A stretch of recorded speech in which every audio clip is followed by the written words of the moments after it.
બ્રિટનના king Charles કેન્સરથી પીડિત હોવાની જાણકારી મળી છે. હાલ તેમની સારવાર શરૂ થઈ ચૂકી છે.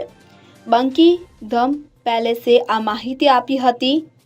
તો લંડનમાં બકિંઘમ પેલેસ એ બ્રિટિશ રાજવી પરિવારનું સત્તાવાર નિવાસ સ્થાન છે. 7 દાયકાથી વધુ સમયની રાહ જોયા બાદ ચાર્લ્સ બ્રિટનના રાજા બન્યા છે અને તેમના શાસનના 18 મહિના કરતાં પણ ઓછા સમયમાં તેમને કેન્સર હોવાની જાણકારી મળી છે.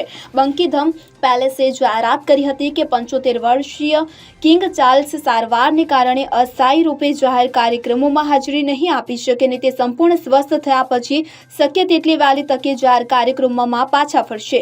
મહત્વનું છે કે બકિંઘમ પેલેસના એક નિવેદનમાં 75 વર્ષીય ચાર્લ્સને કયા પ્રકારનું કેન્સર છે તે જણાવવામાં આવ્યું નથી, પરંતુ એવું કહેવામાં આવ્યું છે કે ચાર્લ્સ તેમની સારવાર અંગે સંપૂર્ણ રીતે સકારાત્મક છે અને શક્ય તેટલી વહેલી તકે સંપૂર્ણ સ્વસ્થ થઈને જાહેર જીવનમાં પાછા ફરશે.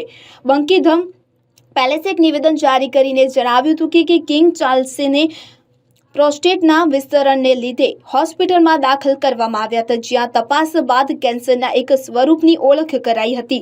હાલમાં તેમની નિયમિત સારવાર કરવામાં આવી છે અને આ સમયગાળા દરમિયાન ડોક્ટરોએ તેમને જાહેર કાર્યક્રમોથી અંતર જાળવવાની સલાહ આપી છે.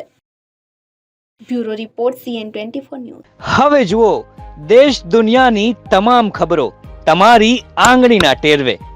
ઉઠાવો મોબાઈલ અને Google Play Store પરથી ડાઉનલોડ કરો અમારી CN24 ન્યૂઝ મોબાઈલ એપ.